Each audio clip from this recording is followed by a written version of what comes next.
I am ready! GMA Weather, serbisyong totoo ng GMA News. Good morning, Solar. Susan Lar, ha?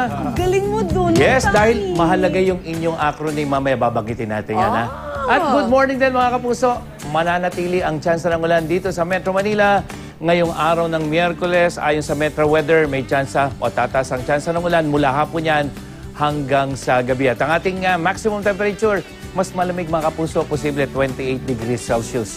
Samantala, dahil sa pag-ihip ng hanging amihan, ay dyan sa may Northern Luzon, asahan ng mga pag-ulan umaga pa lamang dyan sa may Cagayan Valley at dyan sa ilang bahagi ng Cordillera Region. At dahil malakas ang hanging amihan, seaboards ng Northern Luzon, Western, Northern at Eastern, delikado pong maglayag ang mga maliliit na sasakyang pandagat. At dito rin sa may Southern Luzon, na kung saan Bicol Region, ilang bahagi ng Mimaropa at Calabarzon, makakaranas sa mga pag-ulan at kumisan malalakas, mga kapuso. At yung gale warning, nakataas pa rin dyan sa may eastern seaboard ng Luzon hanggang dyan po sa may southern Luzon. Sa Visayas, asahan din ang mga pag-ulan dyan sa may eastern Visayas, lalong-lalo na dyan sa may Samar provinces, yung nakikita niyong kulay dilaw at kulay pula. At pagdating ng hapon, may bahagi mga pag-ulan dyan sa Panay Island at sa ilang bahagi ng Central Visayas. At dahil sa amihan, mga kapuso, may gale warning din dito sa may eastern seaboard ng Visayas. Sa Mindanao, asahan din ang mga pag-ulan pero mas mahihina at hindi kalat-kalat dito sa may Zamboanga Peninsula. 8 RMM, mga puso, lalong-lalo na pagdating ng hapon.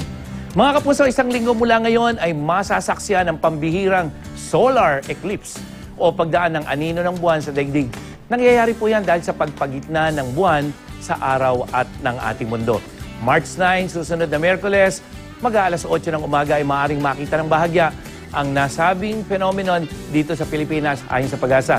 Yan ang tinatawag nating partial eclipse.